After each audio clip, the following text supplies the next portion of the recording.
Ever wondered how your favorite whiskey is made? Today you're in for a treat. We're embarking on an enlightening journey to explore the art and science behind creating that golden elixir. We'll delve into the rich history of whiskey, its cultural significance, and the meticulous process that transforms simple grains into a complex, flavorful spirit. From the selection of ingredients to the magic of maturation, we'll cover it all.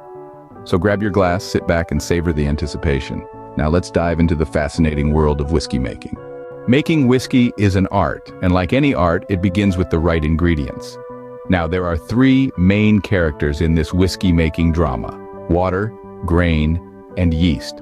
First up, we have water. Not just any tap water, mind you, but pure, clean water. This is the canvas on which our other ingredients will dance. It's the unsung hero of whiskey, and its quality can truly make or break the final product. Next, we've got grain. This could be barley, corn, rye, or wheat. The choice of grain is what gives each whiskey its distinctive flavor profile. It's like the lead actor in our whiskey theater, delivering a performance that's bold and unforgettable. Last but certainly not least, we have yeast.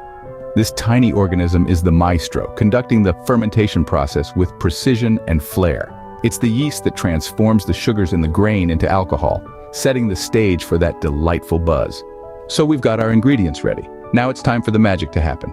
The first step in whiskey making is mashing. Now, mashing may sound like something you do to potatoes, but it's actually a term for a crucial step in the whiskey making process. It's here where the grains, usually barley, are ground down into a coarse flour or meal.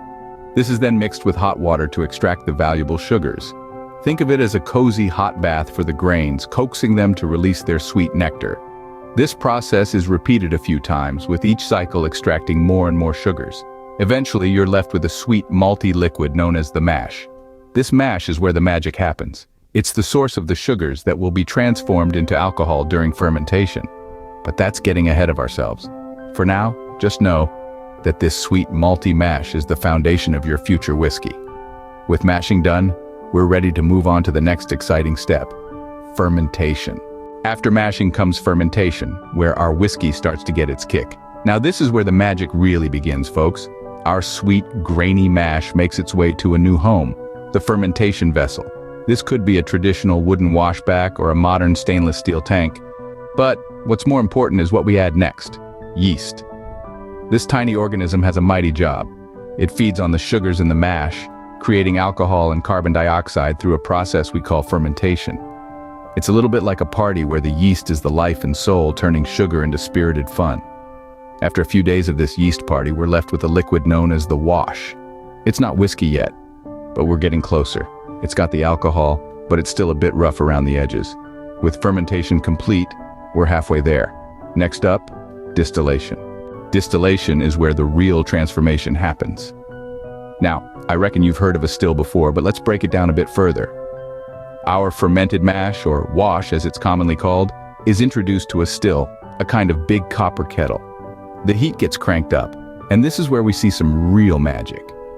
The alcohol in the wash starts to evaporate because, interestingly, alcohol boils at a lower temperature than water. Now, these alcohol vapors, they ascend the still, reaching the top and journeying down a pipe, known as the line arm. As they cool down, they condense back into a liquid. This ain't your regular liquid though, it's what we call the new make spirit. But we ain't done yet.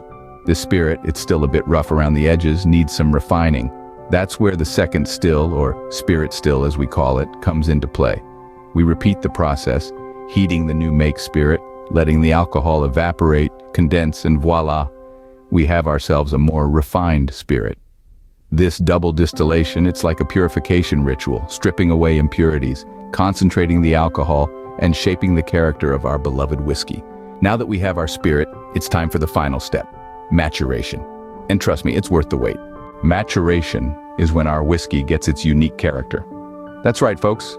After all the mashing, fermentation, and distillation, we've arrived at one of the most critical stages of whiskey production: maturation. Now, the distilled spirit doesn't just mature overnight.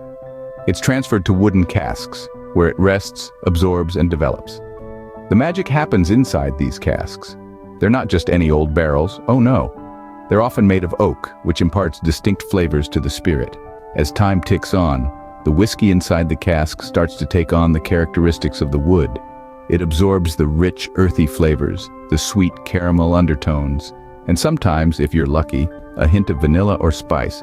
The length of maturation can greatly affect the whiskey's taste. A young whiskey, one that's been maturing for only a few years, will have a lighter, grainier taste. But give it time. Let it mature for a decade or two, and you'll have a whiskey with a depth of flavor that's as vast as the ocean.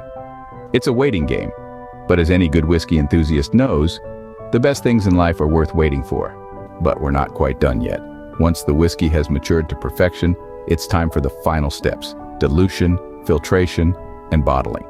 The matured whiskey is diluted to a more palatable strength, usually around 40% alcohol by volume. It's then filtered to remove any remaining impurities. And finally, the whiskey is bottled, ready to be enjoyed by whiskey lovers around the world. So the next time you raise a glass of your favorite whiskey, take a moment to appreciate the journey it's been on. From the grain to the cask, from the cask to the glass, it's a process that requires time, patience, and a whole lot of love. And there you have it. From grain to glass, that's how your favorite whiskey is made. Cheers to that.